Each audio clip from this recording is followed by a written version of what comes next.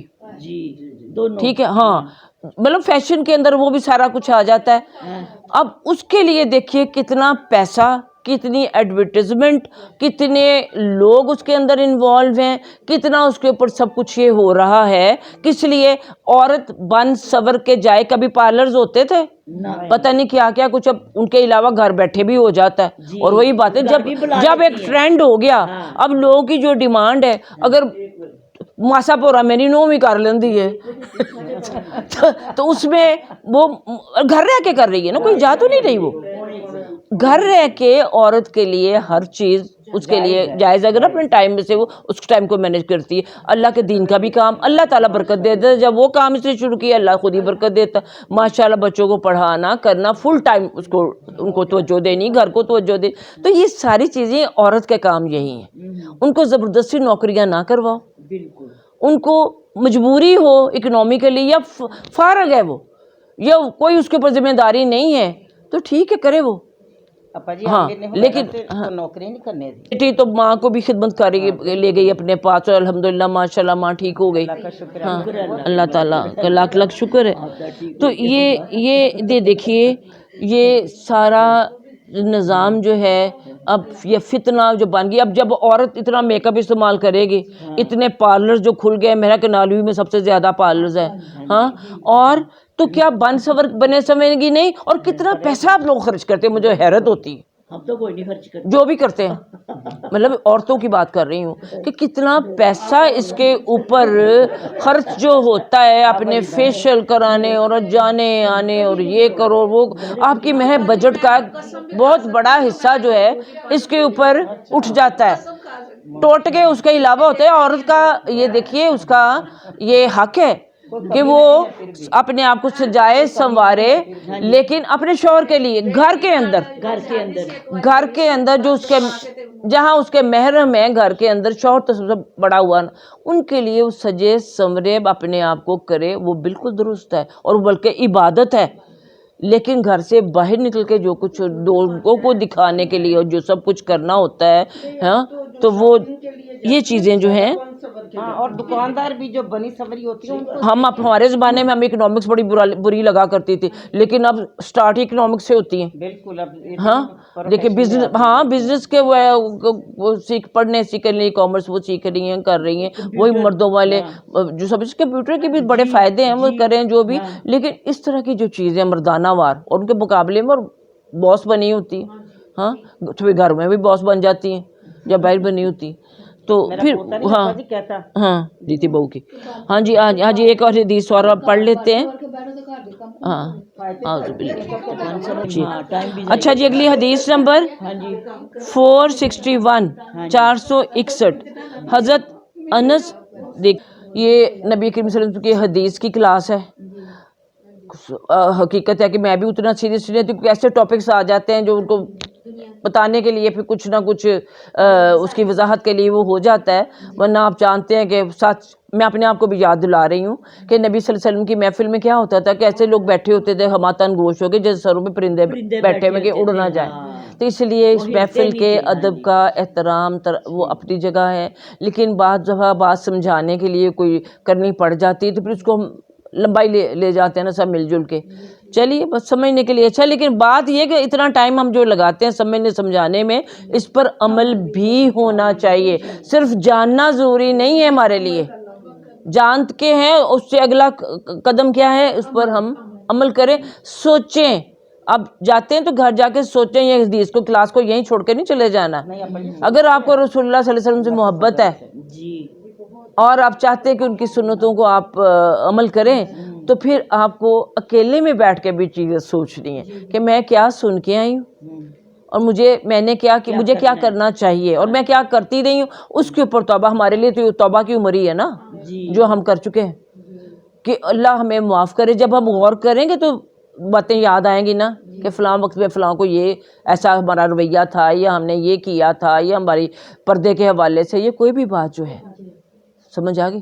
تو اس لیے اس کے ادب احترام کو بھی ہم تھوڑا سا ملحوظ رکھیں.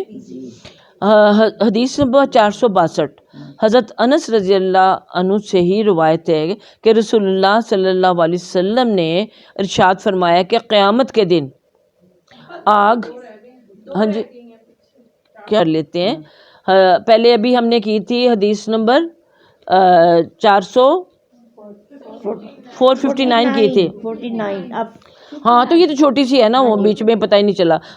حدیث نمبر 460 حضرت انس رضی اللہ تعالیٰ عنہ سے مروی ہے کہ نبی کریم صلی اللہ علیہ وسلم نے فرمایا، اے اللہ، زندگی تو فقط آخرت ہی کی زندگی ہے. یہ آپ نے بہت اللہم لا عیشہ یہاں لکھا ہوا ہے، لیکن ہم نے پڑھا سنا لا عیشہ الا عیشۃ الاخرہ، کہ عیش ہو یا عیش، مطلب عیشہ کہتے ہیں زندگی کو.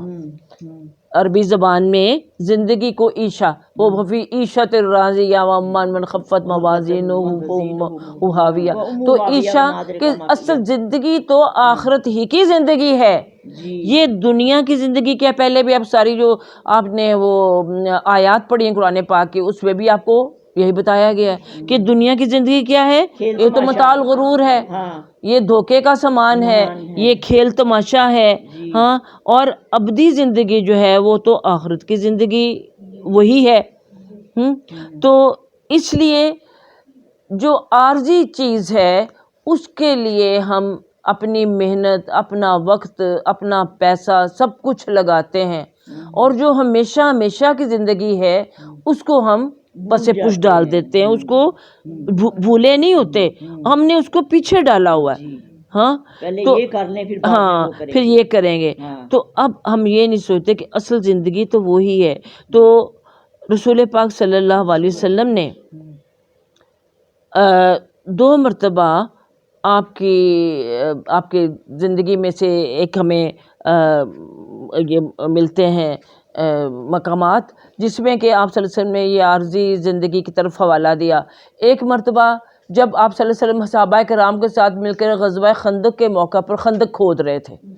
خندق کھودتے کھودتے دیکھا کہ وہ بھی رجز پڑھ رہے تھے، وہ جو ہوتے ہیں ان کے نظمیں، محنت مشقت کرتے وقت، اور آپ صلی اللہ علیہ وسلم بھی ساتھ شامل تھے، کھود رہے ہیں، کر رہے ہیں، محنت کر رہے ہیں، تھک رہے ہیں، مشقت اٹھا رہے ہیں. تو آپ صلی اللہ علیہ وسلم نے فرمایا کہ یہ جو مشقت تم اٹھا رہے ہو، جس مشکل میں تم پڑے، یہ بڑی عارضی ہے، یہ ختم ہو جانی ہے. بالکل ان کو تسلی دی کہ تھک بھی رہے تو کوئی بات نہیں، اللہ کی راہ میں ہی تھک رہے ہو نا، اور اس سے تو ختم ہو جانا ہے. بے شک. ہاں، اس حوالے سے.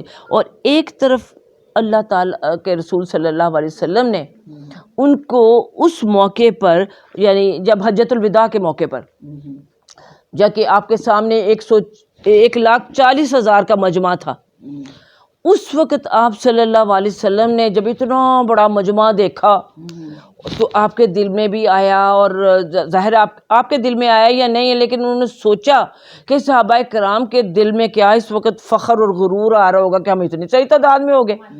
کل کو ہماری کیا حالت تھی، تو آج اتنی بڑی تعداد میں ہم ہو گئے، اتنے سارے ہم ہو گئے.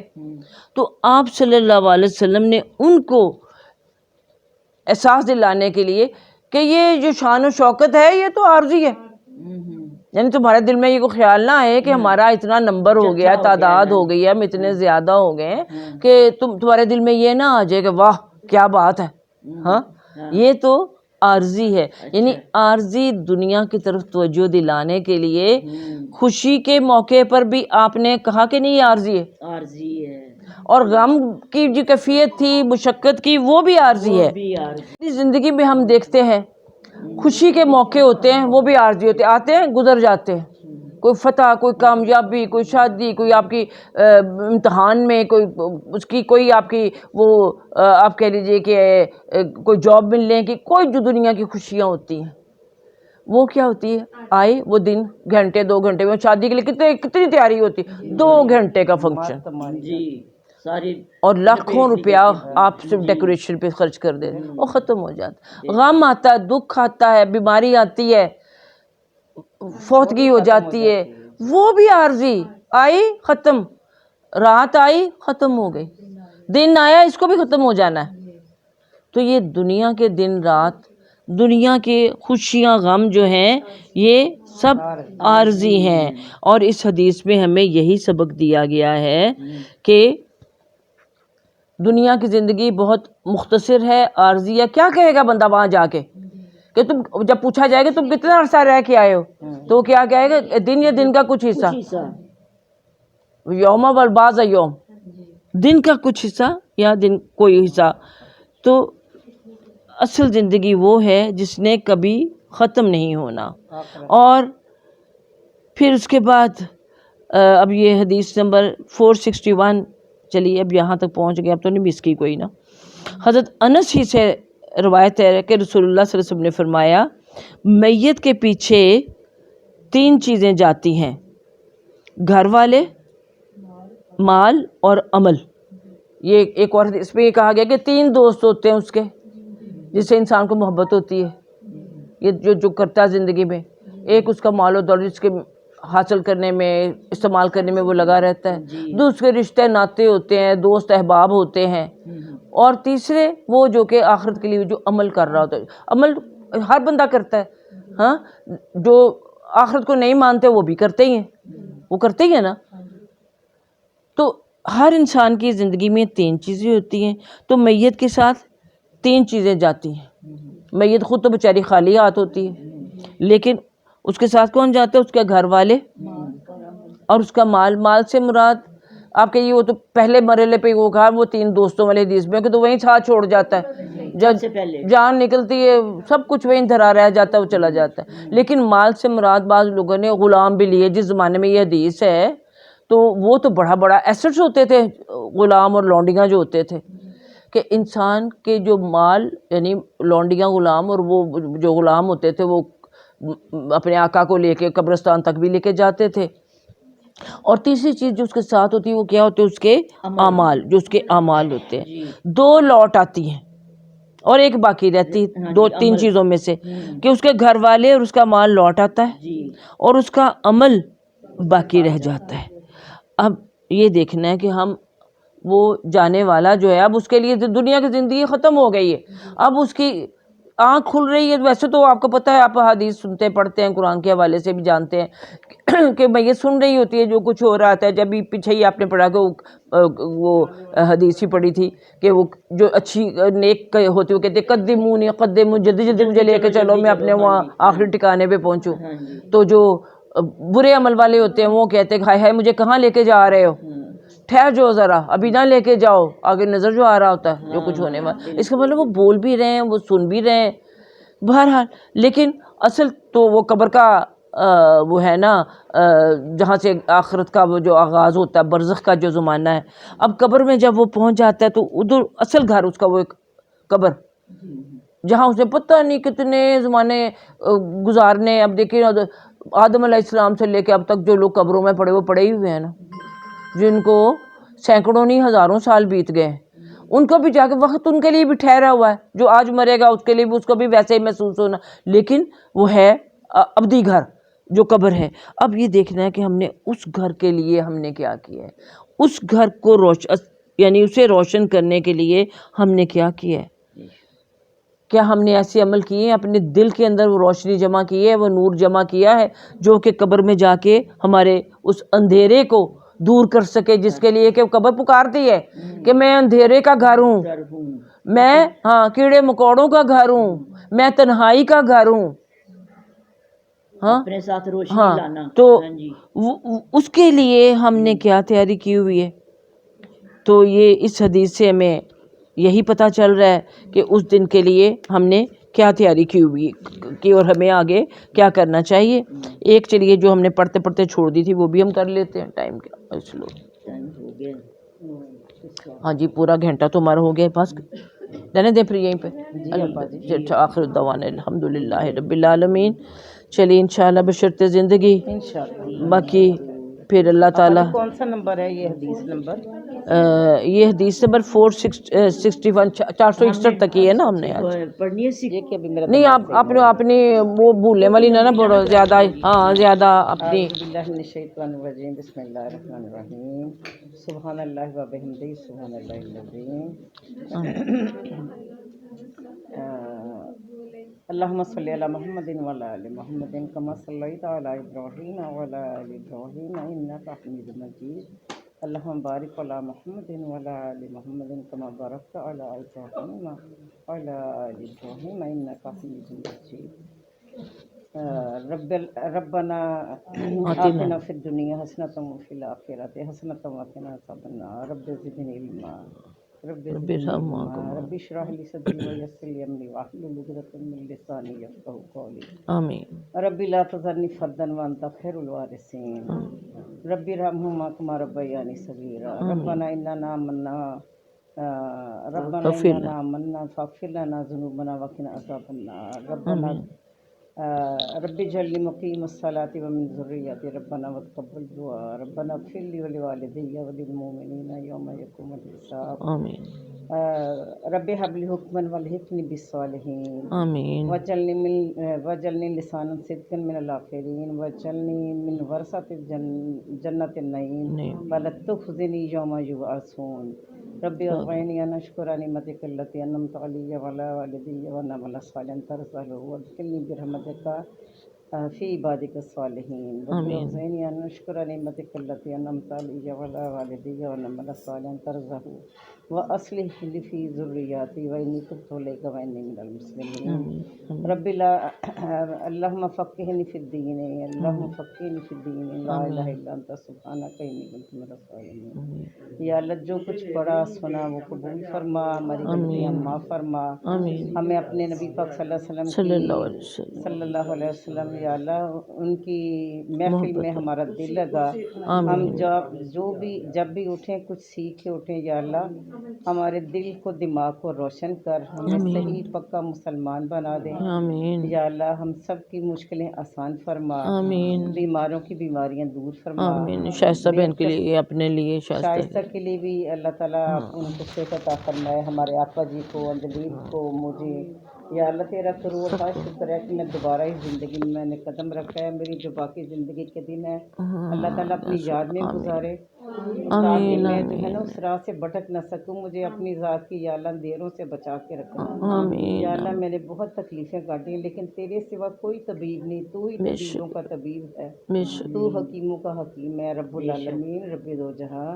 غریبوں کی غربت دور کرے یا اللہ. ہمارے حکمرانوں کو صحیح عقل عطا فرمائے. مسلمانوں کو صحیح گائیڈ لائن مل جائے یا اللہ. یہ دنیا کے مال میں اتنے پاگل نہ ہو جائے کہ وہ اپنا انسینٹو بھول ہی جائیں یا اللہ.